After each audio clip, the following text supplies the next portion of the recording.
Atlantis or AtlantisBahamas.com. Good morning, America. The State of the Union just hours away. President Trump preparing to take center stage as his approval rating hits historic lows, facing a Democratic House for the first time and a nation still shaken by the shutdown. This as the president faces new trouble. A new development in the investigation into his inauguration. What prosecutors want to know about the donors who picked up that $107 million price tag. Breaking news. A deadly blaze tearing through an apartment building, killing at least 10. Residents climbing out of windows to escape as flames tear up the walls. The investigation right now. This new video shows the moment a bus driver jumps into action. An SUV flips through an intersection, the person behind that wheel trapped. Also this morning, actor Liam Neeson with that startling confession about rage, revenge, and race. He's here live this morning. In the ABC News exclusive, Tom Brady one-on-one just after taking home that 6th Super Bowl title. So proud of our guys for fighting. What powers him? What scares him? And what does the greatest of all time do that irritates his wife Giselle? Believe me, I'm far from perfect. He's talking football and fatherhood right here on GMA. Live in Times Square, this is GMA with Robin Roberts, George Stephanopoulos, and Michael Strahan. Taking me back to my college days. Walking on sunshine. I bet Tom Brady was down there in Orlando. He was. He said he told me he's far from perfect, but he's been pretty perfect on the football field. I would say and so. He and Julian Edelman, they were down there together celebrating their Super Bowl win. Look at that having the turnout. time of their life. I didn't realize how many Patriot fans were down there to see these guys. It was packed with Patriot fans. But they were nice to me. I was surprised with that. So it was really Wow, sweet. It was really sweet. That's the headline. We will see that coming up. It is a big day in Washington. Let's take a live look at the Capitol right now, where President Trump's going to deliver his State of the Union tonight. It's a week later than planned, thanks to that government shutdown. And the president has his job cut out for him. The House now led by a Democratic Speaker, Nancy Pelosi, and Trump's approval rating just 37%, the lowest for any president 2 years into his term.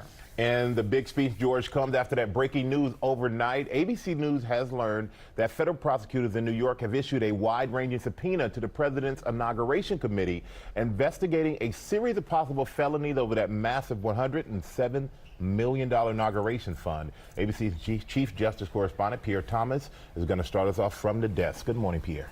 Michael, good morning. Even as the Russia Special Counsel investigation nears a close, this morning an investigation of donors to the president's inauguration is escalating and causing new legal troubles. Sources tell ABC News that federal prosecutors are seeking documents and records related to the donors to the inauguration fund, which, as you said, raised $107 million, the most in history. We're also told the subpoena is seeking a list of attendees to the events surrounding the inauguration and top-level benefits for donors like photographs, opportunities with the President of the United States. Federal prosecutors appear to be examining whether a number of crimes were committed in connection with the inauguration, ranging from fraud and money laundering to illegal donations by foreign nationals. A spokesperson for the Southern District of New York declined to comment, George. And the Inauguration Committee says they're going to comply. Now, as you mentioned at the top, some signs that Mueller's investigation is coming to an end, but this is just one sign that the investigations will continue on many fronts.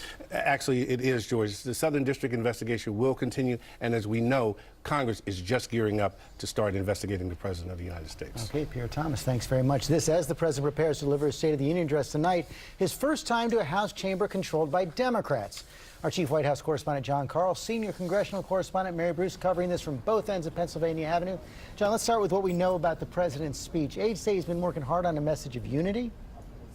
Yes, they say that the big theme of this speech will be unity. The president coming after this brutal government shutdown. Really, you couldn't imagine a worse start that the president has had with this new Democratic Congress, shutting down the government over his immigration wall. But they say that for this speech tonight, the president's going to talk about areas that he can work with Democrats, and he's going to remind them of one major bipartisan accomplishment he had last year on prison reform. Areas he can work with Democrats include dealing with prescription drugs, the prices of prescription drugs, and also the question of infrastructure spending. So yes, George, the theme here tonight, they say, will be unity. And Mary will be able to see the House Speaker Nancy Pelosi's reaction in real time, right over the president's shoulder. Yeah, George, the power struggle between these two will be on full display here. The speaker, everyone watching that image of her just over the president's shoulder throughout this entire speech. As John references, this is a very different crowd for the president. For the first time speaking before a divided Congress and a sea of opponents. It means while you're still likely to see plenty of applause, the president should be bracing for a fair amount of stony silence from Democrats as well. He will be speaking to several Democratic members who have already announced they're looking to replace him in 2020, as well as the new generation of Democrats. George, we'll be closely watching to see how those new rising stars in the party are reacting to their first State of the Union as well. And John, one big question, how the president deals with the shutdown, deals with the border wall, deals with the idea of maybe even declaring a national emergency to keep the government open. Yeah, now with a big caveat here, George, that the speech is still being edited and nobody knows what the president will do until he comes out there. What I am told is the president will make it clear that he does not intend to shut down the government again. And I am told that he is not going to declare a national emergency. Again, you don't really know what he does until he steps to that podium. But they say the theme here will be unity, not government shutdown, not bypassing Congress with a national emergency. And Mary, Democrats making an unusual choice for their response. The failed Senate candidate down in Georgia, Stacey Abrams. Yeah, this is an unprecedented move, George. Stacey Abrams, the former gubernatorial candidate down in Georgia, will be delivering the Democratic response. A pretty high-profile opportunity for someone who just lost in the midterms. But she is known as a fierce advocate for voting rights, and many Democrats are encouraging her to run again, possibly even for Senate. And then, of course, you have all of the Democrats who are going to be inviting guests to help underscore their agenda and their positions. Many Democratic lawmakers have invited immigrants, many survivors of gun violence and victims. And then you have Alexandria Ocasio-Cortez, that one of the prominent rising stars in the Democratic Party, who has invited one of those protesters, one of those survivors of sexual assault who had that dramatic encounter with then Senator Flake in the elevator around Brett Kavanaugh's Supreme Court nomination. A lot on display in the House chamber tonight. Mary and John, thanks very much. I'll be anchoring our live coverage of the President's State of the Union and the Democratic response, joined by our whole political team. That's tonight at 9 Eastern. And now we're going to get the latest on Virginia's Democratic Governor Ralph Northam, facing a firestorm over that racist photo, still refusing to resign despite nearly universal calls for him to go from members of his own party. And now the man in line to replace him under fire as well. Our Chief National Affairs correspondent Tom Yam is covering it all from Richmond. Good morning, Tom. George, good morning to you. Governor Northam's allies, which are few at this point, are saying he's going to stay and fight this out. But fellow Democrats say by dragging this on, Governor Northam is putting his ego over the state.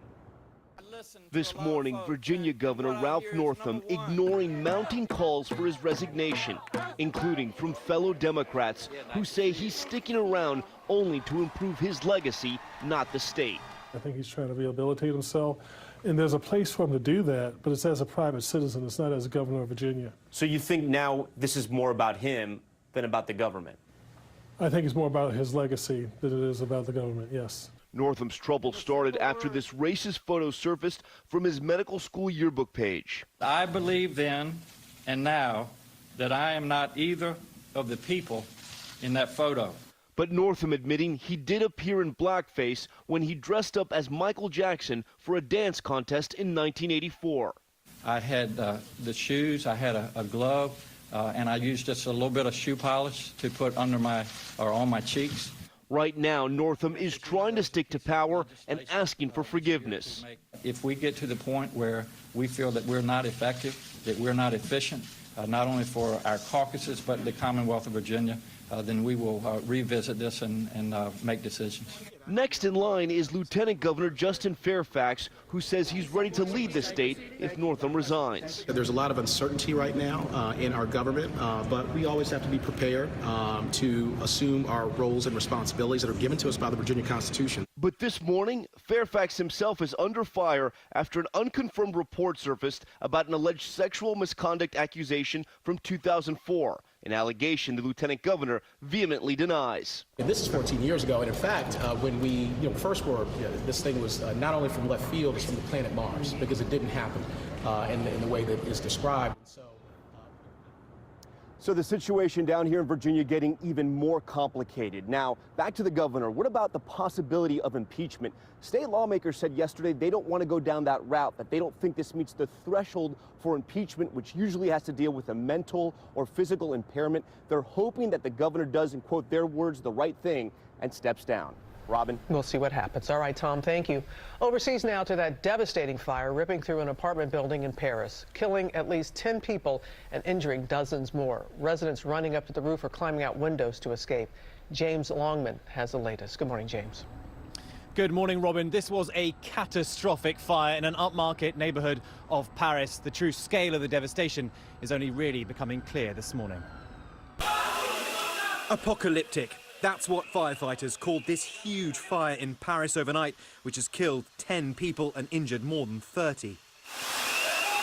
Look at the strength of the blaze. Orange and purple flames shooting out of windows, roaring for 6 hours as emergency services battled to get to those trapped.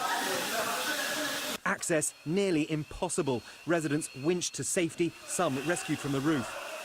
250 firefighters on the scene, 8 of them among the injured, pushing through the smoke, balanced precariously on balcony edges.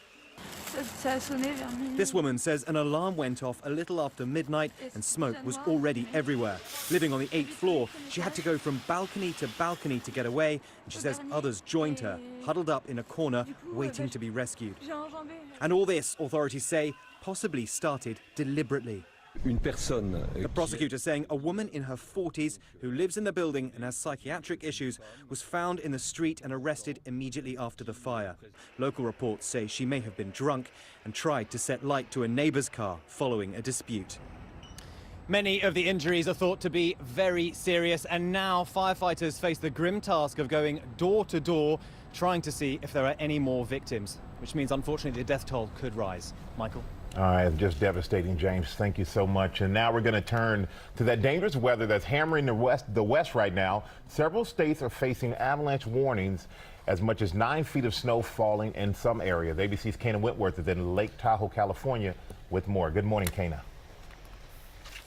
Hey, Michael, good morning. Yeah, we are measuring snow in feet out here. The local mountain closed after they got more than 4 feet of snow. We're talking about 54 inches of this light, powdery snow covering the Lake Tahoe area. And look at these drifts. This one behind me, halfway up that building. Some of them are about 10 feet deep. And a little further south in Mammoth Lakes, California, they're digging out from an unprecedented 58 inches of snow. 81 inches reported at the summit there. And when we drove to town yesterday, we met a guy who left his car outside for 1 day and then could barely find it. Not that you would really need it anyway. Most of the major highways in this area were closed because of whiteout conditions. Video of our drive in was pretty scary. Once that wind starts blowing the snow around, it's hard to see anything. And the Placer County Sheriff's Office reporting gusts of 110 miles an hour. And Michael, as you mentioned, avalanche warnings throughout the Sierra Nevadas. So we already have a lot of snow, and we even have more on the way, Michael. Oh, boy, I'm sure that's the last thing anybody wants to hear. Very dangerous condition. Thank you so much, Kanan. We're going to bring in Ginger, who is tracking the storm. And Ginger, you have the very latest on its path. Good morning. Hey, good morning to you. Impacting so many people, including Seattle, Washington. You know, they only average in February 1.7 inches. They had 2 to 3 in the last 2 days. See the people trying to push the cars out there. A mess on the roads. A lot of schools were closed. And speaking of a mess down in Southern California, where San Bernardino County actually had up to 11 inches of rain in the last week. That's a lot. So you had mudslides and debris flows. We've still got some rain for the next 12 hours or so, but then it's going to be the snow in the Sierra ending, the wind chill advisory, really cold air here, very warm air here. That means ice. Ice in the middle, right on Chicago. Tonight, in an ice storm warning, you could see a 1/10 up to 4/10 of an inch from Chicago over through parts of central Michigan, Robin. Okay, Ginger, thank you. We have new developments in that deadly California plane crash. This morning, we're learning more about the pilot as new video emerges showing that plane falling from the sky. Our chief national correspondent, Matt Gumman, remains on the scene there in California. Good morning, Matt. Hey, good morning, Robin. We now know from investigators that it was a wing from that plane full of fuel after takeoff that slammed into that house, causing that massive fireball. And of course, claiming the lives of 4 people inside. Now investigators are turning to eyewitness testimony and new video to figure out why that plane broke up over this neighborhood. This video captures the twin-engine Cessna free-falling before bursting into flames, showering this Southern California neighborhood with blazing debris. Witness reports say that they saw the airplane coming out of a cloud at a very high speed before parts of the airplane, such as tail and then subsequently wings, started to break off. The pilot, now identified as 75-year-old Antonio Pastini, the former Chicago police officer, was killed, along with 4 people inside this home who had gathered there to watch the Super Bowl. Debris littering a 4-block area, at least 15 houses pelted with parts of the aircraft. On Monday, investigators began the arduous task of gathering up the parts of the plane. And you can see this flatbed has been going around this neighborhood just picking up pieces of debris. Right there is the nose of the plane. This appears to be part of a wing. I think a tail is in there. Investigators tell us that the scale of the debris field is enormous. Some residents running for cover as the debris fell from the sky. Saw part of the airplane come down, and then saw the wing fall down as well.